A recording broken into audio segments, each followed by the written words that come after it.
In section 3.7, we'll be revisiting something we have looked at before, order of operations.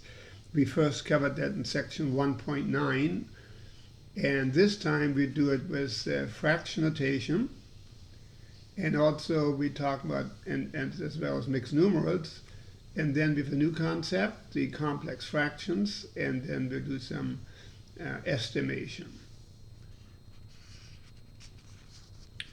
So let's review the order of operations. As I said, we had this before. So here are the rules for order of operations. Number one, we do all calculations within parentheses before operations outside the parentheses. Then we evaluate all exponential expression. In number three, we do all multiplications and divisions in order from left to right. And then last, we do all additions and subtractions in order from left to right. So that's something you need to memorize, because we'll be using the order of operations on many occasions. So please commit this to memory. And the best way to do it is by using order of operations. And that's what we'll be doing next. We'll go through some examples. So let's look at the guided solution example. Here we have to multiply 1/3 by 3/4 divided by 5/8 minus 1/10. Following the order of operations, we multiply these two fractions. 1 times 3 is 3. And 3 times 4 is 12, divided by 5/8 minus 1/10. Remember, we divide a fraction by fraction by multiplying the first fraction, 3/12, by the reciprocal of 5/8, and that is 8/5, minus 1/10. Now we're going to write the numerators, the 3 and the 8, in factored form. So that's 3 for this 3. And 8 is 2 times 2 times 2. In the denominator, we have 12, which is 3 times 2 times 2. 3 times 2 times 2, and there's a 5 times 5, minus 1/10. Now, the 3 divided by the 3 is a 1. The 2 divided by 2 is a 1. The 2 divided by 2 is a 1. And then we have 2/5. Minus 1/10. And since the LCD is 10, we multiply numerator and denominator by 2. So we have 2 times 2 is 4, and 2 times 5 is 10. So now we have the same denominator, and 4 minus 1 is 3.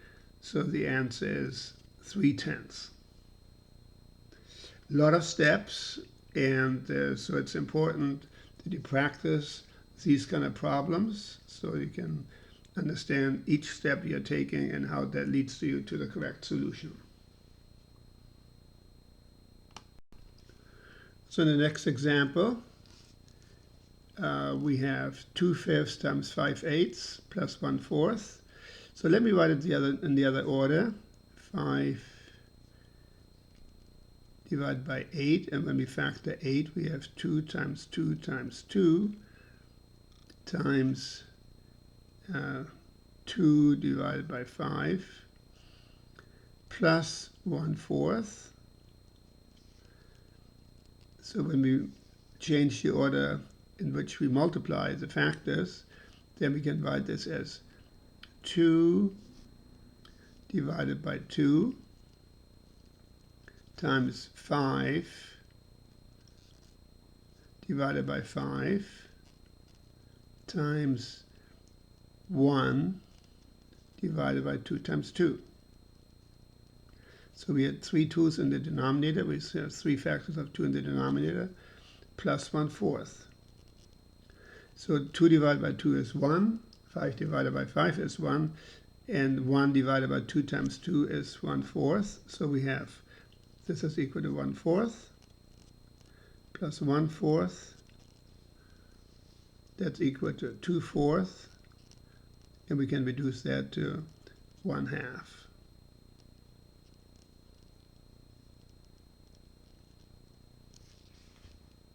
I'm going to leave that step up to you. You can certainly determine how that is done.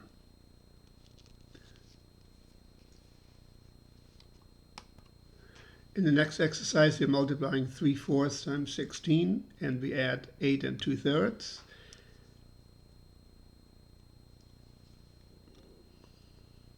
So we write this as 3/4 times 16 divided by 1, plus we convert this now to a mixed numeral. 8 2/3, 8 times 3 is 24, plus 2 is 26/3.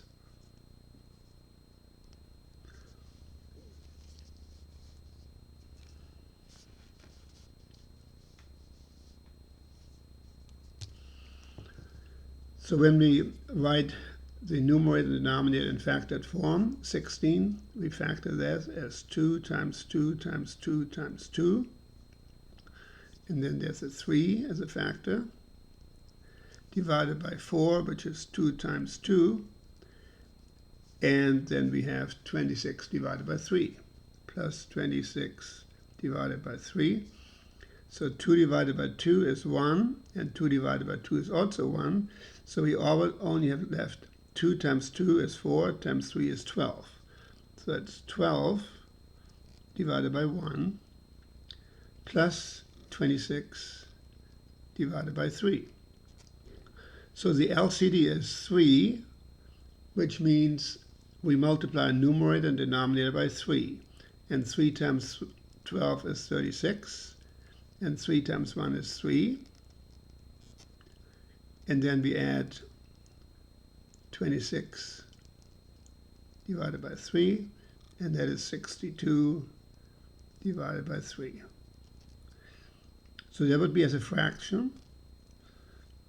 And in terms of a mixed numeral, we divide 3 into 62, and that would be 20 2/3. Either in this form or in that form, as a mixed numeral or as a fraction.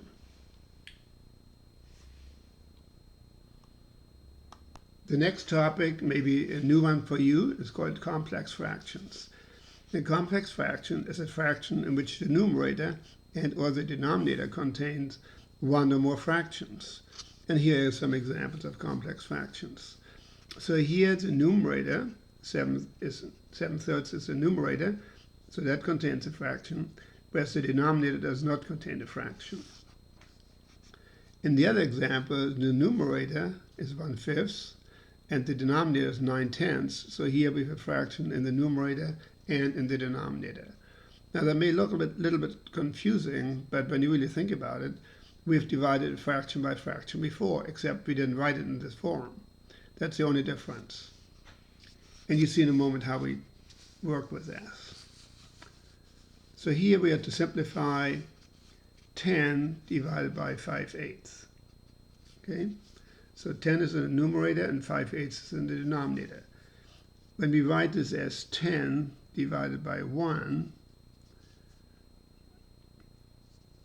divided by 5/8, we can write this as 10 divided by 1 divided by 5/8. Now we've seen this before, and we know how to do this. 10 divided by 1 times the reciprocal of 5/8, which is 8 divided by 5. And so we now factor the numerator, and there's nothing to factor in the denominator, but 10 is 5 times 2, and 8 is 2 times 2 times 2, divided by 5 times 1. And 5 divided by 5 is equal to 1. And therefore we only have 2 times 2 times 2 times 2, which of course is equal to 8. 8 divided by 1, or 8.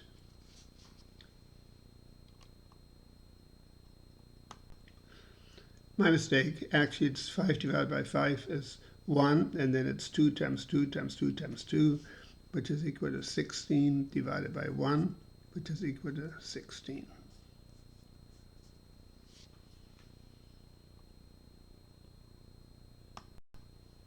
In a similar way, when we look at this exercise number 6, 7/5 divided by 10/7, or 10 divided by 7, so we can simply write that as 7 divided by 5 divided by 10 divided by 7.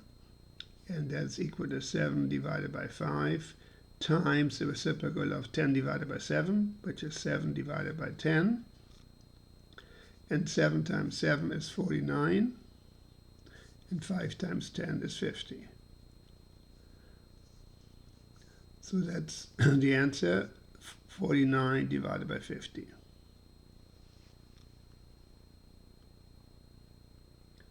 So complex fractions are really not all that difficult once you understand how to handle them. And number 7 is in a way not all that difficult, because all we need to do is combine the fractions in the numerator and then divide by 4/9. So then the first step is to combine these two fractions. And we notice the LCD is 12. So we need to multiply the second fraction by 2 divided by 2. So this will then be 7/12 plus 2 divided by 2. 2 times 5 is 10. And 2 times 6 is 12. All divided by 4/9, or 4 divided by 9. And 7/12 plus 10/12 is 17/12 divided by 4 divided by 9. And so we can rewrite this as 17 divided by 12 divided by 4 divided by 9, which is equal to 17 divided by 12 times 9 divided by 4.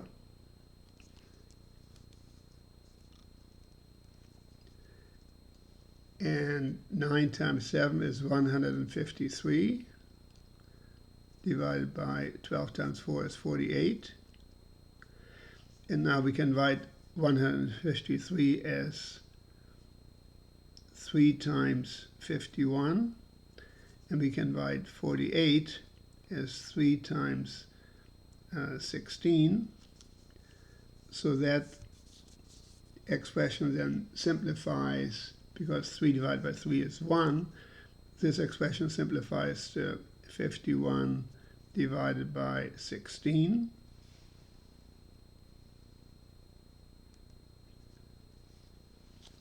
That would be in fraction form, and as a mixed numeral it would be 3 and 3/16.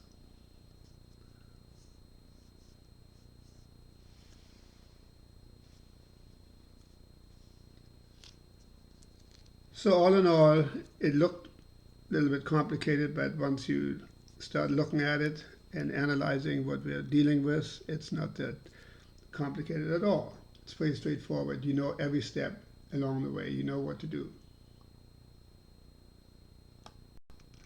This is a guided solution exercise, very similar to what we did in the previous exercise, number 7.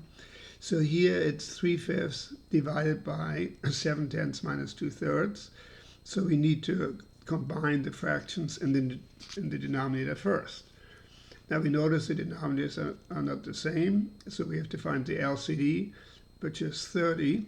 So the LCD is 30.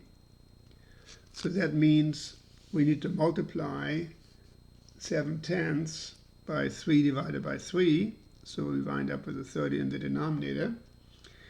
And the second fraction, 2/3, we need to multiply by 10 to get a 30 in the denominator. And so also in the numerator, of course. And then 2 times 10 is 20. So now we have 3/5 in the numerator. In the denominator we have 21/30 minus 20/30. And 21 minus 20, of course, is 1. So it's 3/5 divided by 1/30.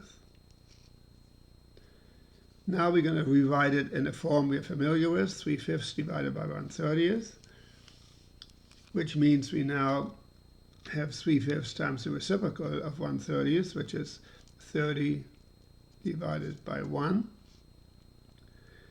And now we can write the numerator in factored form, the 36 times 5, of course. And in the denominator, we have 5 times 1. And so the 5's cancel, and we only have 3 times 6 divided by 1, or 18 as the answer. Again, when you do it yourself, I highly recommend you do it. Grab a piece of paper, write it down, and then see if you can follow these steps. Next, we have some exercises on averages. And remember that to compute an average, we add the numbers and then divide by the sum of the number of addends. In other words, how many numbers we are adding. So in this example, we have the average of the birth weights of 3.5 pounds, 2 3/4 pounds, and 3 1/8 pounds. So what's the average weight of our babies? So we add 3.5 plus 2 3/4 plus 3 1/8 pound. And since there are 3 addends, we divide by 1, 2, 3, divide by 3. 1, 2, 3. And so the best way to do that is to convert the mixed numerates into fractions. So 2 times 3 is 6, plus 1 is 7/2. And 2 3/4, 2 times 4 is 8, plus 3 is 11/4. And 3 times 8 is 24, plus 1 is 25. 25 divided by 8, or divided by 3.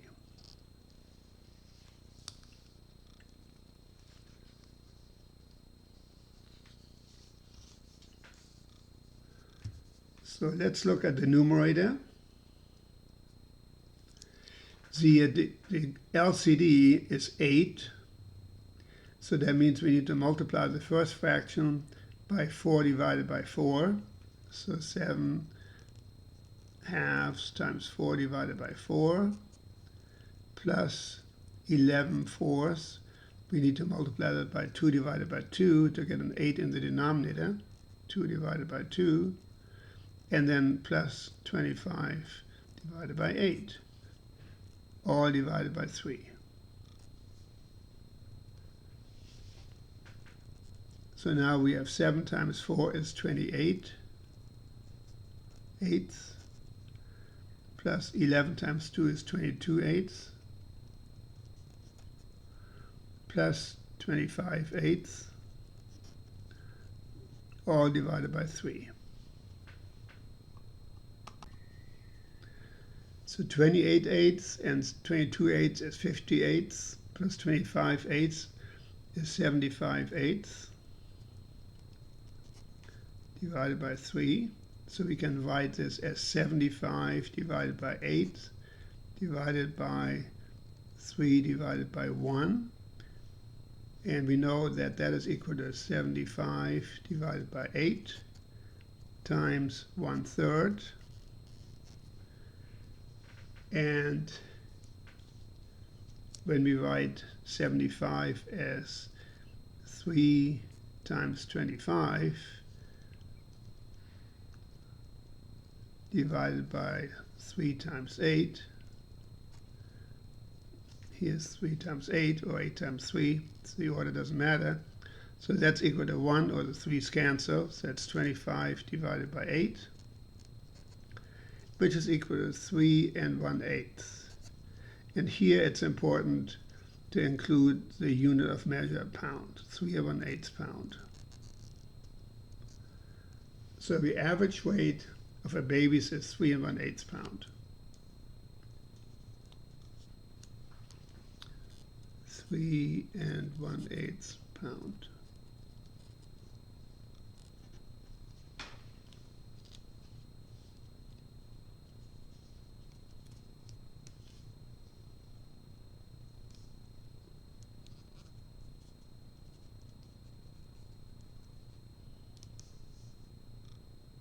There. There you have it all together, all the calculations.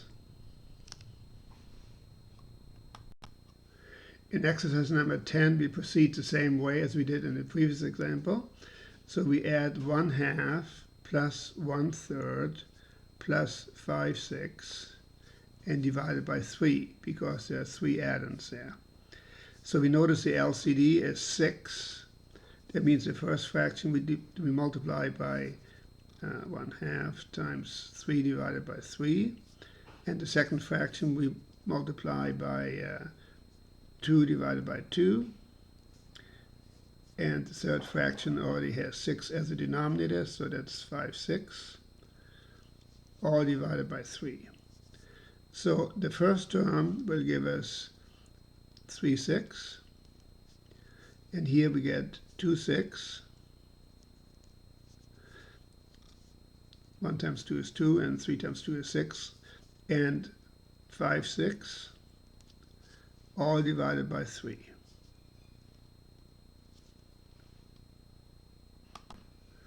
When we add the numerators, 3 plus 2 is 5, plus 5 is 10, 10/6, divided by 3. And as we write that as 10/6, divided by 3, divided by 1, that is the same as 10/6 times 1/3, which is 10/18. And we can write it as 2 times 5 divided by 2 times 9. The 2's cancel, so the answer is 5 divided by 9. That is the average of these 3 numbers, these 3 fractions. 5/9.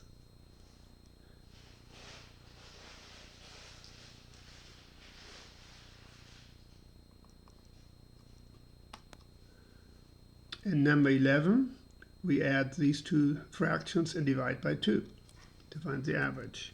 So it's 3/4 plus 4/5 divided by 2. So here the LCD is 20. So we multiply the first fraction by 5 divided by 5. So 3/4 times 5 divided by 5 plus 4/5 times 4 divided by 4, all divided by 2. This gives us 3 times 5 is 15/20. And 4 times 4 is 16/20, all divided by 2. And 15 plus 16 is 31/20, divided by 2.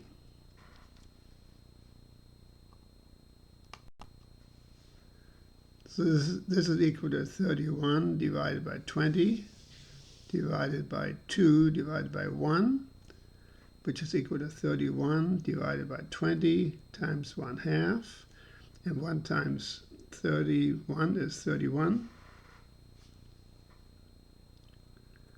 and 2 times 20 is 40. So the average of these 2 fractions is 31 divided by 40. So 31 divided by 40.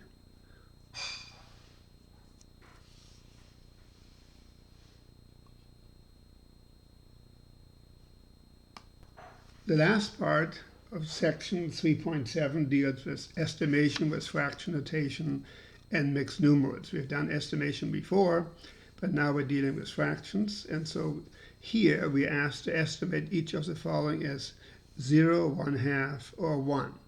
In other words, when we look at a fraction, the question is that fraction close to 0? Is it close to 1/2? Or is it close to 1? Again, it's an estimate. So let's look at number 12. And so here we're looking at the fraction 3 divided by 59. So how can we get our head around that number as a fraction? Well, it means 3 out of 59 equal parts. So 59 is almost 60. That's a pretty large number. By comparison, 3 is a very small number, 3 compared to 60. Therefore, this is estimated as 0. Again, it's an estimate. Now, number 13, 61 divided by 59, again, it's 59, 61 out of 59 parts. So 69, 61 and 59 are very close together, and the number divided by itself is equal to 1. So here the estimate is equal to 1. Again, these are estimates. And number 14, 29 divided by 59, well, that's almost 30, and that's almost 60, and 30 divided by 60, that is equal to 1/2. So this would be an estimate of 1/2.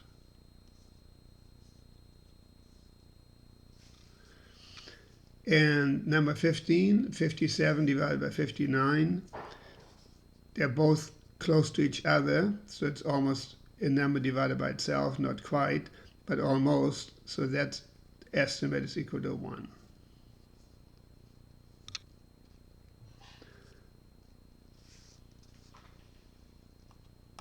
In the next few exercises, we are asked to estimate each of the following by estimating each mixed numeral as a whole number or as a mixed numeral where the fraction part is 1/2, and estimating each fraction as 0, 1/2, or 1. What does that mean? Well, let's look at it. So here we have 5 and 9/10. Now 9/10 is almost the same as 10/10, and 10/10 is 1, and 5 plus 1 is 6. Again, it's an estimate. Now 26.5, that is just 26 and 1/2. There's nothing that changes us, it's 1/2. And minus 10 and 3 29s. 3 compared to 29 is very small, so we can make this simply a 10. Again, it's an estimate. So then 6 plus 26.5 is 32.5, and 32.5 minus 2 is 22 and 1/2. Again, it's an estimate. Okay? So the main idea is to understand how these numbers come about. So 6, it's a 6 because 9/10 is like almost like a 1, and 5 and 1 is 6. Remember, it's 5 and 9/10, so 5 and is an estimate plus 1. That's why we have 6 here.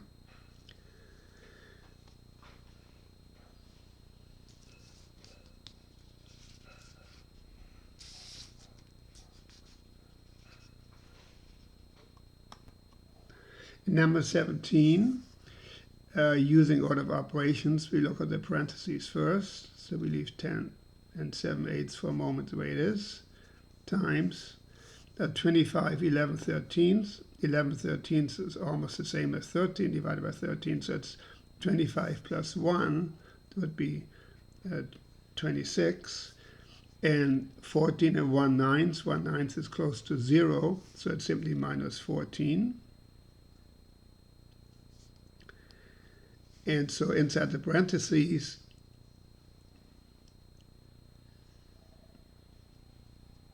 we have 12. And now 10 and 7/8. 7/8 is very close to 8/8, so it's close to a 1, and 10 plus 1 is 11. And 11 times 12 is equal to 132. So all of this is approximately equal to 132. These should be wavy lines as indicating approximately equal to.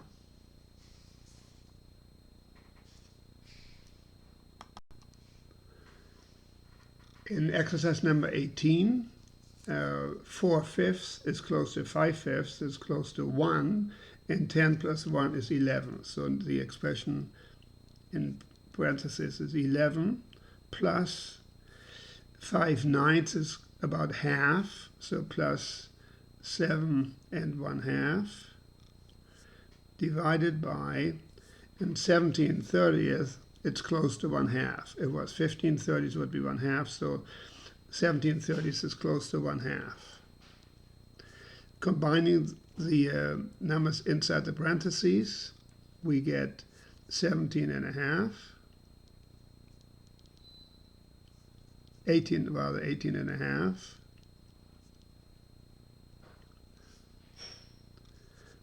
Divided by 1/2. So now we are converting 18 and a half into a fraction and divide by 1/2.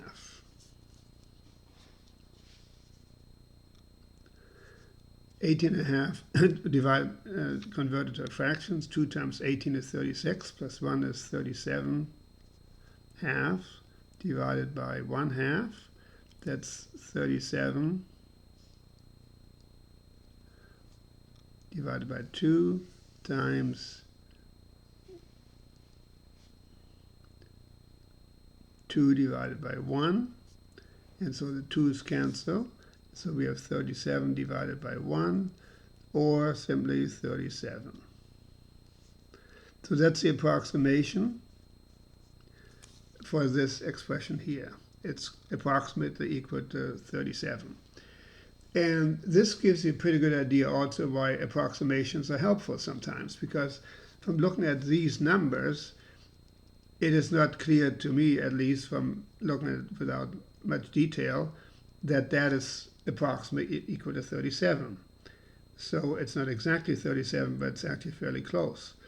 So again, this gives you an idea when you're dealing with numbers to find out approximately what's equal to, or what they're approximately equal to. And so it gives you a good estimate.